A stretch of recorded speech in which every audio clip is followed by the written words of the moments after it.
Babangon sa makabayang serbisyo publiko. Ugnayan ng Radyo Pilipinas World Service sa iba't ibang embahada ng Pilipinas upang maghatid ng impormasyon at kaalaman sa mga kalagayan ng ating mga kapwa Pinoy na naninirahan at nagtatrabaho sa iba't ibang panig ng mundo. Babangon sa makabayang serbisyo publiko. Para sa isang makabayang serbisyo publiko para sa overseas Filipino workers. Babangon sa makabayang serbisyo publiko. Kasama si Ray Sampang dito sa Radyo Pilipinas World Service.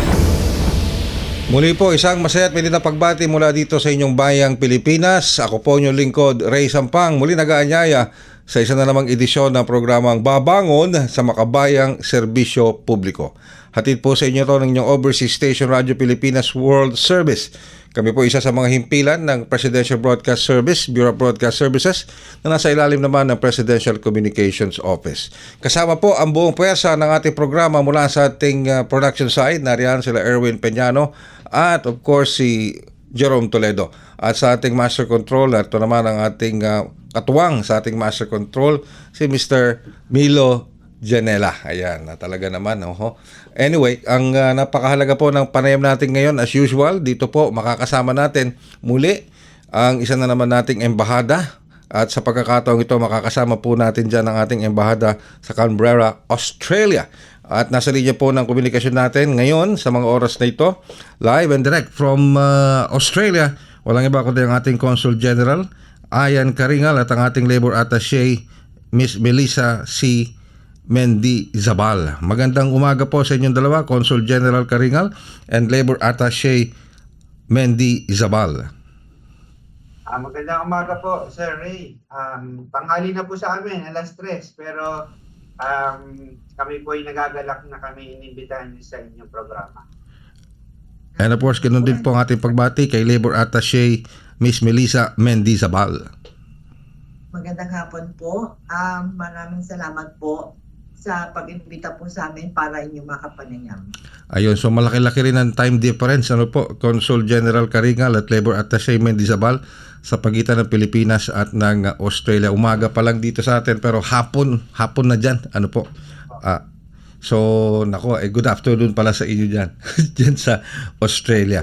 So let me get to the first question for today. Consul General Karingal, how would you describe the relationship between the Philippine Embassy and the host country? Yung pong relasyon ng Pilipinas sa Australia ay very, very vibrant. Kung hindi nyo po matanong, yung last year, pumunta po ang Prime Minister nila sa atin para i-upgrade ang relasyon ng Pilipinas at Australia from comprehensive partnership naging strategic partnership na po. Mm-hmm. So, sabihin, kung malapit na yung relasyon natin, mas lalo pang pinaigting yung relasyon, mas maraming pagtutunan, kooperasyon, tsaka mga exchange of officials. At sa totoo po, sa totoo lang, earlier this year, pumunta naman si President Marcos, February, end of February to March dito. Mm-hmm. So, nag-exchange visits at the highest level. Tapos po sa sa iba pang ministers level, ang dami po nagpupuntahan dito at saka mga minister nila pumupunta sa Pilipinas. Bukod po ito sa pagtutulungan natin sa people to people na na level, yung mga Australian Embassy, marami rin tinutulungan sa Pilipinas, pupunta sila sa Mindanao at sa iba pa nating mga lugar para magbigay ng ODA. Tayo naman po tumutulong din sa Australia para dun sa mga sinasagawang military exercises dito, nagpa-participate din ang ating military. At ganoon po. So yung ating pong relasyon ay sobrang dikit ngayon. 78 years na po. So in 2 years, magiging 80 years ang ating relasyon with Australia. Pakiulit lang po, Consul General Karingal, ilang years na? Ilang years na itong bilateral relations natin with Australia? Sir, 78 na po. So, in 2 years, in 2026, 80 years 80 na years. bilateral relations. Mahaba-haba na rin po, Pero sa ilalim po ng jurisdiction, ano po yung mga nasa ilalim ng jurisdiction ng ating Philippine Embassy dyan sa Australia? So dito po sa Australia, ang jurisdiction natin yung lahat ng states. So, Mhm. 7 states and territories. Kasama na po itong capital, Canberra, yung New South Wales kung nasaan ang Sydney, Victoria kung nasaan po ang Melbourne, tapos sa Queensland, Western Australia, Northern Territory, Tasmania, tsaka South Australia. Mhm. May 3 pong bansa sa Pacific na ating jurisdiction. Ito po ang Nauru, Tuvalu at Vanuatu. Okay. So pero sa ngayon po, ilan po ba ang ika nga po nasa official datos ng ating embahada kung ilang mga Filipinos na ang nandyan sa Australia living and working in Australia? So, ano po, no, ang datos na meron tayo based sa binigay ng Australian Statistics Office, ang datos po nila, ang binibilang, pati po yung mga Filipinos na naging Australian na. So, Mhm. kung ika-count po yung permanent residents and Australian citizens, and with roots na Filipinos, we are the 5th largest migrant community in Australia, numbering to 408,000. 400 plus thousand Filipinos. Kasama Opo. na po dyan yung mga ika nga naging citizen na. Ano ho? Opo, kasama po yun. Kasama rin yung temporary workers, Mhm. kasama rin temporary residents, kasama po permanent residents at Mhm. students. Doon po sa nasabing bilang, I don't know kung sinong makakasagot po nito. Ano ho? It's either si Labor Attaché Mendizabal or ang ating Consul General. Pero doon po sa nasabing bilang na yan, gaano po kalaki ang porsyento ng ating mga overseas Filipino workers? In terms of percent, hindi po namin masagot, pero si Labat po mayroong figures kung ilan yung ating mga workers. Mhm, mhm. Yes, sir. Based po sa datos na galing po sa Department of Home Affairs as of 2023, mayroon po tayong around 32,754 na OFWs na dumaan po at sila po ang nagbigay ng mga working visa na pinadala po sa Pilipinas para mag-process ang ating mga OFWs. So nasa So, what, 32,000? Tama po ba yung dinig ko, Labor Attaché? 32,000. Mhm, mhm, mhm. Opo, kung titingnan po natin, medyo maliit po siya. Mhm. Kasi nga po, yan lang po yung dumaan sa Home Affairs na binigyan nila ng visa. And that was based po sa kanilang data na 2023 pa po. So, mas marami pa po ngayon kasi paakyat po ang number ng mga OFWs dito. Mhm, And we really have to consider kasi nga po, wala po tayo talagang exact na makukuhang number kasi po, yung mga OFWs na pumasok, yun po yung, kumbaga, nandun po sila sa 408,000 na may nagiging permanent resident po sila, nagiging, immigrant. So, yun lang po, yung, nababawasan po yung number ng ating mga bilang ng OFWs. Though, they are working, but they are not considered OFWs anymore. Ayun, okay. So parang na-upgrade yung kanilang status. Opo. Ano ho? Mhm. Opo. Okay. Pero may dagdag ko po, ang alam ko rin po sa nakaraang taon tsaka ngayong taon, ang Pilipinas nasa top 3 po ng direct hire ba na Opo. Australia. Mhm. Tama po, dapat. So sa lahat ng bansa na papadala ng workers dito, nandun po tayo sa top 3. wow. So nasa top 3 ang mga Pilipino na napupunta na direct hire. Meaning ano po 'yon? Hindi na dumadaan sa agency. Employer to employee na po 'yon, diretso. Okay, if I may answer, pag sinabi po nating direct hire, yung employer po, direct processing po sila sa DMW Mhm. after na ma-verify po ng opisina natin dito sa Canberra. Mhm. So, dumaan po sila sa tamang proseso. Okay. Wala nga lang pong agency. 'Yon, walang agency. 'Yon. Pero yung pong meron pa tayong mga workers diyan, Filipinos na nandiyan ngayon working sa Australia under a government to government agreement. Wala po tayong government to government agreement, sir, with Australia. Hindi po, kumbaga ang track po ng gobyerno ng Australia ay mag-offer ng mga different kinds of visa categories. Tapos doon po mag-a-apply yung mga workers natin under various streams. Pero ito pong government to government agreement, nandun po yung patuloy na na diskusyon, pero wala pa po tayo niyan na agreement. Kaya mismo. Okay. Alright. So what are the current programs, projects ng ating embahada, yung mga services na binibigay sa ating mga kababayang Pilipino na nandiyan dyan ngayon? Ano po yung mga services na yun bukod doon sa mga siyempre kasama na yung consular services, pati yung pag-assist sa ating mga kababayan. Pero besides that, ano pa po yung mga programang binibigay ng ating embahada? Siguro po ang pinakamahalaga, dahil po sa laki ng Australia, pumupunta po kami sa iba-ibang state para magbigay ng consular services, bisitahin yung mga Filipino communities, mag-conduct ng, kasama po ang MWO ng post-arrival orientation seminars para sa OFW. At pati po mag-prison visit doon po sa malalayo, kasi po minsan pupunta kami ng Canberra to Perth, halos singlayo na po na pumunta sa ibang bansa o malapit na rin sa number of hours papunta Pilipinas. Ganun po kalaki ang Australia. So, sila po, inaabangan nila yung yearly na punta ng embassy at MWO dito sa mga services na ito. At kami naman, habang nandun po, lahatan na, tinatry na namin. May passport, may overseas voting, may consultation, nagpe-prison visit na rin po kami. Nitong nakaraan, may binisita rin kami sa Townsville na may pamilya na bangga at namatay yung iba nilang miyembro po. So, namin sa bahay at may mga ibang tulong na binigay.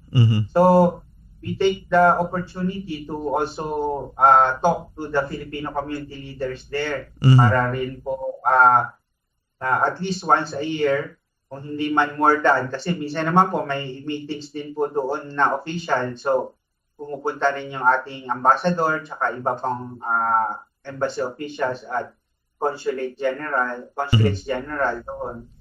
So, yan po ay isa sa yung usual na malakihan na inaabangan ng ating mga Filipino communities dun sa malalayong lugar. Kasi po, sir, dun sa 408,000, 7,000 lang po na Filipino ang nandito sa Canberra.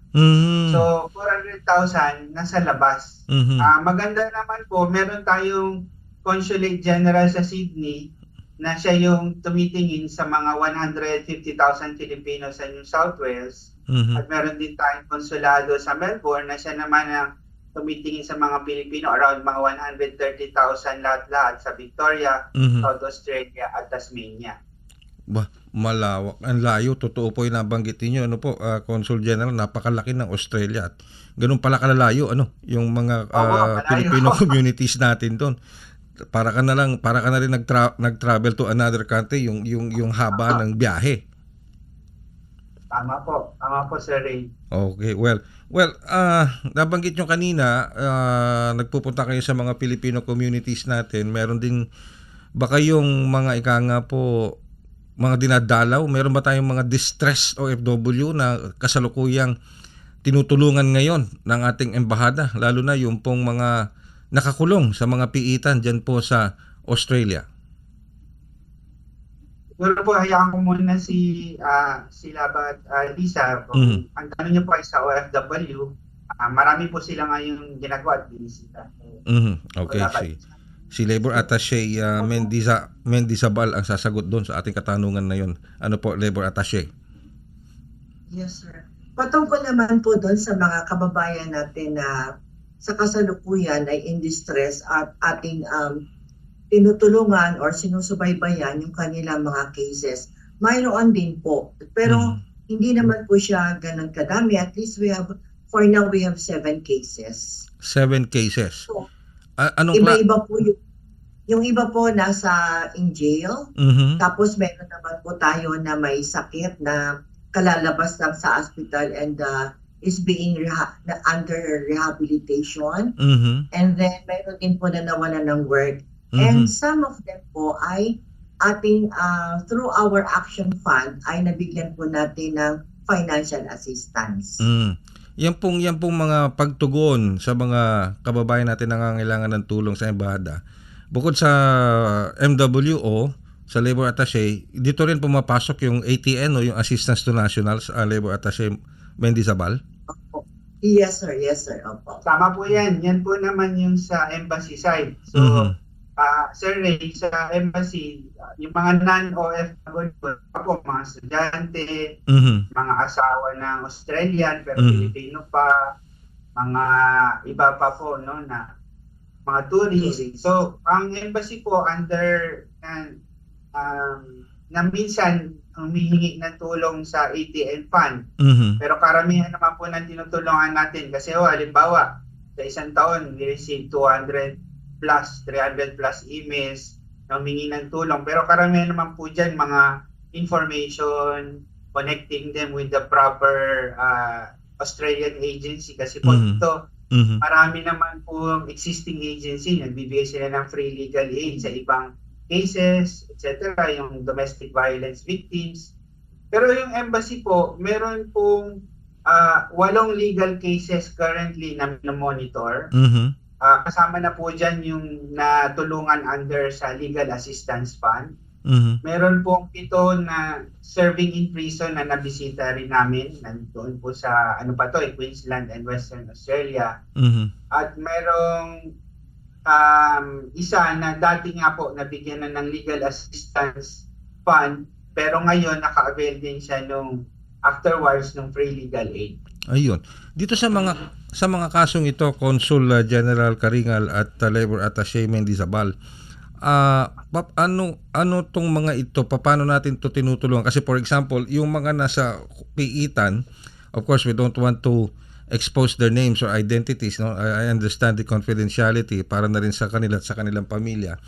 Pero itong mga ganito, tayo ang nagpo-provide ng free legal assistance sa kanila at kung ano man ang mga pangangailangan nila sa loob ng piitan. Tama po ba yun? Pagdating po dito, so mayroon po tayong procedure para i-assess bago bigyan ng tulong financial. Pero binibigyan na sila ng tulong through advice. Kung po sila, meron din tayong honorary consul sa Brisbane, sa Perth, sa Darwin. So yan yung unang puntahan po nila na binibigyan na sila initial advice. Tapos nasasabihan na sila na ikaw ay eligible for free legal aid.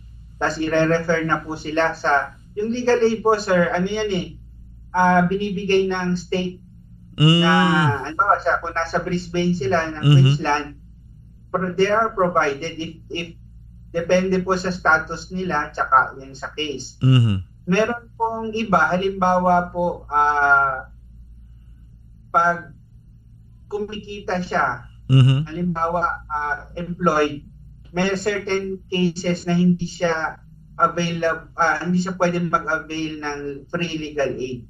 So pag na-determine na namin po yung mga ganon, then we interview at tinitingnan ano po yung mga tulong na maibibigay, including kung hingi po kami ng from the Legal Assistance Fund ng DFA, or kung worker po siya, hingi naman kami ng tulong kila Laban Liza, kasi po sa Action Fund naman po yan kukunin.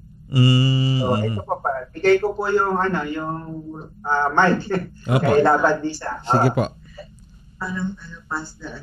So ang MWO naman po, the way we help these distressed workers, for example, in one of our cases that in prison right now, my colleague regularly requests for a telephone interview or yung nakikipagkumustahan po siya sa worker natin na nandun sa prison, and then para po maipaabot sa kanya, maipaabot sa atin kung anong kanyang mga pangangailangan. So in that way, nagkakaroon po ng constant communication aside from the na minimal financial assistance na atin po ibinibigay. Yun pong ibang hindi natin, katulad po ng sinabi ni Sir Conjen, hindi naman po namin talaga marireach. So, ginagamit po natin ang ating networking through our PhilCom communities, PhilCom leaders, para po maipaabot yung ating tulong sa ating mga kababayan. For example, minsan hindi naman sila pwedeng mag-print ng mga kasi siyempre may mga form po na pipilapan, hindi po nila ma-print. So we request their help para po maibigay doon sa ating mga fellow OFWs. That's how we work kasi nga po yung medyo malayo po ang ating mga distansya dito. Okay. Pero But we try our best to reach them. Yes, yun talaga naman. Pero wala naman tayong mga cases na bukod sa mga kababayan natin na nasa mga piitan diyan po sa Australia. Meron din po ba ang ating embahada diyan na tinatawag na parang parang safe hindi naman safe house, parang mid-house siya na pwedeng magbigay shelter muna sa ating mga kababayan, lalo na yung mga biktima ng sabi nating unfair labor practices kung meron man. At meron din bang mga illegal workers na natatala kayo diyan, yung talagang pumasok ng Australia using a tourist visa tapos nakapagtrabaho ganun pa rin pero may illegal pa rin. May mga ganun po bang kaso na hinahandle ng ating embahada? Okay. Yun doon po sa first question regarding po dun sa shelter natin. Wala po tayo dito sa Australia ng shelter for our distressed OFWs kasi wala naman po talaga tayong mga katulad nung in some other countries na nag-run away. So yung mga minamaltrato. So wala po tayong minemaintain na ganun. And for the second question, sister. So, marami po dito, sir, na pumupunta as students or tourists.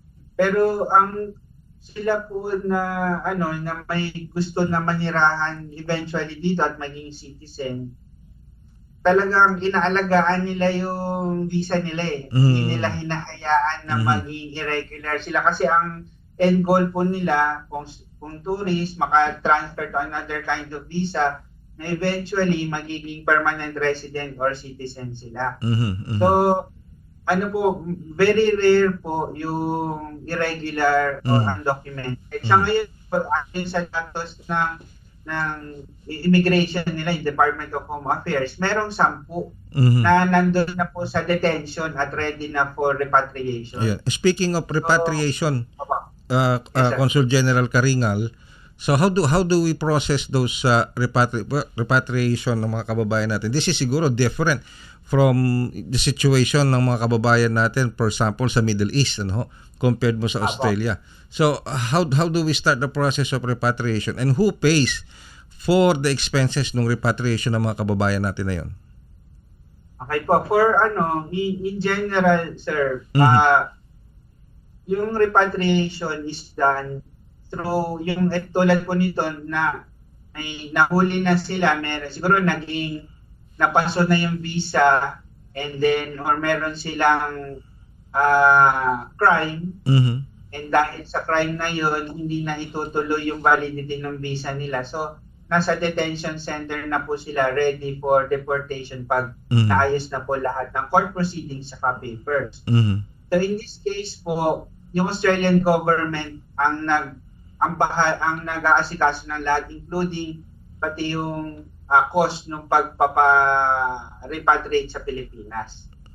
Ang tinutulungan po natin, sir, na ibang klaseng repatriation, halimbawa, meron pong Pilipino na in distress, bawa po, estudyante na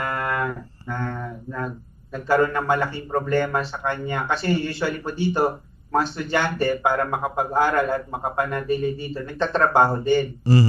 Pero COVID po, nawalan ng trabaho, marami. So, may mga nagre-request ng tulong na makauwi. And dito po, hindi funded ng Australian government yung ibang particular cases. So, pag ganun po, may either kami sa ATN Fund ang kukuha po ng approval sa DFA or siguro po sa worker naman yung Action Fund.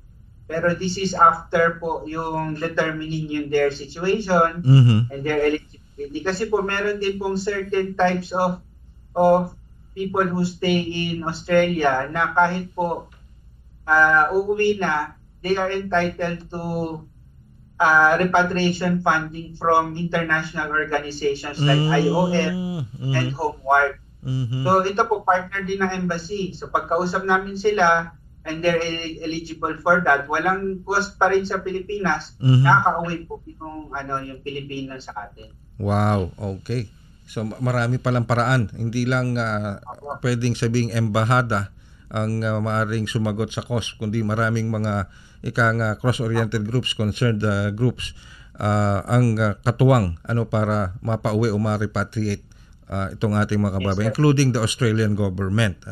Pero matanong ko lang, ito pa lang ating Commission on Higher Education sa pangunguna ni Chairman De Vera ay nagpunta dyan sa Australia at nagsagawa ito ng isang event para mapataas ang kakayahan o skill ng ating mga kababayan dyan. Can you tell us more about this, Consul General Karingal or Labor Attaché Mendizabal? Opo, sila Chairman De Vera, kasama po I think mga 7 or several high officials ng ating select universities in the Philippines. Pumunta po sa Melbourne, I think sa Adelaide, and po sila nagsisik ng cooperation with certain universities saka Australian government institutions para po magtulungan ang both sides. Yung sa side naman natin, halimbawa makakuha po ng exposure yung ating mga professors at university administrators sa halimbawa through scholarships or studying in some Australian universities na maibabalik nila yung knowledge na yon sa kanilang universities when they come back. Yung isa pa po workout yung mga tie-ups between universities or between universities sa Australia and also sa CHED para po mas madali kung magkaroon ng plano na magtulungan pa lalo in the future. Wino-workout din po ng CHED but together with other Philippine government institutions, yun pong yung sa skill accreditation para po mas madali na rin ma-accredit yung ating mga educational level na na-attain sa Pilipinas pag sakali na magtatrabaho, mag-aaral o titira na sila sa Australia. Wow. Okay. So, huling question ko na lamang po siguro, Consul General Karingal at Labor Attaché Mendizabal. Ilang araw na lang, ilang linggo na lang, magpapasko na. Alam naman natin, dito sa Pilipinas, tayo yata ang pinakamahabang mag-celebrate ng Pasko. How does the Filipino community in Australia welcome and celebrate Christmas? With the Philippine Embassy, I guess, of course, kasama dyan. Consul General, Labor Attaché? Well, makipagyabang ko po, Sir Ray, na dito sa Canberra, isa sa inaabangang event, yung Paskuhan sa Canberra na pinupuntahan ng iba-ibang lahi. So tuwing December, isa tayo sa mga main attraction. Konti lang naman po tao sa Canberra pero pagdating sa December at pagdating ng usapan Christmas, isa po yung Paskuhan sa Canberra na abangan po dito. So sa linggo po magsasagawa ulit meron po dito talagang na-pick mga Filipino community organizations na in coordination with the embassy, magkakaroon po ulit ng Paskuhan sa Canberra December 1 mula 10 a.m. hanggang 4 p.m. Ganon din po sir sa iba-ibang state at communities dito, makikita nyo po ang nagli-lead dyan, pati sa mga simbahan, yung mga Pilipino po pagdating lalo na sa Christmas celebrations. Wow, okay. So, we hope and pray na talaga maski malayo sila dito sa Pilipinas. Alam ko namang ang communication and technology ngayon sa communication is bridging the gap ng distance na ito. So, they can always go through Viber, Zoom o anuman para makausap nila in person yung kanilang mga mahal sa buhay. Lessening itong homesick na nararanasan. Kasi noong mga panahon ko, noong ako'y nag-abroad, ano lang, sulat. wala pang email yata nun. So, ibig sabihin, ganun na lang kalala ang sickness, ang homesickness ng isang noong mga nag-abroad, nagtatrabaho abroad. Hihintayin mo talaga yung tagal ng balik ng sulat. Yung pagpadala mo ng sulat, tapos yung pagpahintay mo ng sagot dun sa sulat. Hindi katulad ngayon, technology is bridging the gap. Wala nang masyadong hintay. Minsan nga, actual time pa, which malaking tulong para sa communication. Well, with that, Consul General and Miss Mendizabal, ang ating labor attaché, may mga mensahe po ba kayo sa ating mga kababayan na nandiyan dyan ngayon sa Canberra, Australia at sa kabuuan ng Australia, maging ang mga kamag-anak nila, mga kababayan natin dito sa Pilipinas? Ano pong mensahe ninyo na gustong iparating sa kanila? Maraming salamat po, Sir Ray. Siguro ang isa lang po, inform ko sila na ang ating current ambassador, si Ambassador Maria Helen de la Vega, ay pauwi na sa Pilipinas ngayong November 28. Pero po, sa December 1, parating na po yung ating bagong ambassador, si Ambassador Antonio Morales. And he'll be here for the next few years po.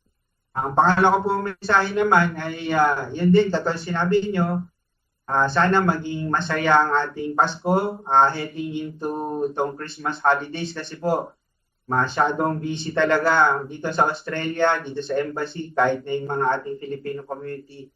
They work very hard from February until November, first week of December. Pero pag December na po hanggang Australia Day sa January 26, nagre-rest naman tsaka nagre-recharge and time for family and recovery, mga ano po. So we wish them very Merry Christmas and Happy New Year hanggang po sa extended holidays ng Australia Day.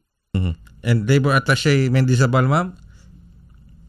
Okay, sa ngalan po ng aming kalihim, si Secretary Leo Hans Kakdak, kami po ay from MW Canberra, kami po ay taos pusong bumabati ng isang maligayang Pasko at banigong bagong taon at para po sa ating mga kababayan na nandito sa bansang Australia, kami po ay nandito lamang upang kayo ay bigyan ng kaluwagan sa pagpoprocess sa inyong mga dokumento. So nandito lamang po kami sa Philippine Embassy. So with that, maraming salamat po. Maraming salamat po, Consul General Ian Karingal at ang ating Labor Attaché, Miss Melissa C. Mendizabal. Maraming salamat po sa oras na binigay nyo. Please give our warmest regards sa lahat po ng ating mga kapwa nagtatrabaho sa gobyerno dyan sa ating Philippine Embassy sa Canberra, Australia at sa lahat ng ating mga kababayang Pilipino. Maraming salamat po at mabuhay po kayo. And thank you very much for your service. Maraming salamat po, Sir Ray. Mabuhay po kayong lahat dyan, pati yung mga kasama niyo po sa studio. Alright, ang ating pong Consul General Ian Karingal at ang ating Labor Attaché Miss Melissa C. Mendizabal ng ating pong embahada dyan po sa Canberra, Australia. At sa pamamagitan po niyan, magpipili din naman tayo ng isa pang edisyon ng Babangon sa Makabayang Serbisyo Publiko. Nagatid po sa inyo ng impormasyon sa mga serbisyo, programa, serbisyo at mga ginagawa ng ating mga embahada sa iba't ibang panig ng bansa para po mapaglingkuran ang ating mga kababayang naninirahan at nagtatrabaho na sa mga kani-kanilang mga host country. Sa ngalan po ng ating mga nakaagapay sa programang ito, ako naman po inyong lingkod, Ray Sampang. Maraming salamat hanggang sa susunod na edisyon ng Babangon sa Makabayang Serbisyo Publiko. Babangon sa Makabayang Serbisyo Publiko. Ugnayan ng Radyo Pilipinas World Service sa iba't ibang embahada ng Pilipinas upang maghatid ng impormasyon at kaalaman sa mga kalagayan ng ating mga kapwa Pinoy na naninirahan at nagtatrabaho sa iba't ibang panig ng mundo. Babangon sa Makabayang Serbisyo Publiko. Para sa isang Makabayang Serbisyo Publiko para sa overseas Filipino workers. Babangon sa Makabayang Serbisyo Publiko. Kasama si Ray Sampang dito sa Radyo Pilipinas World Service.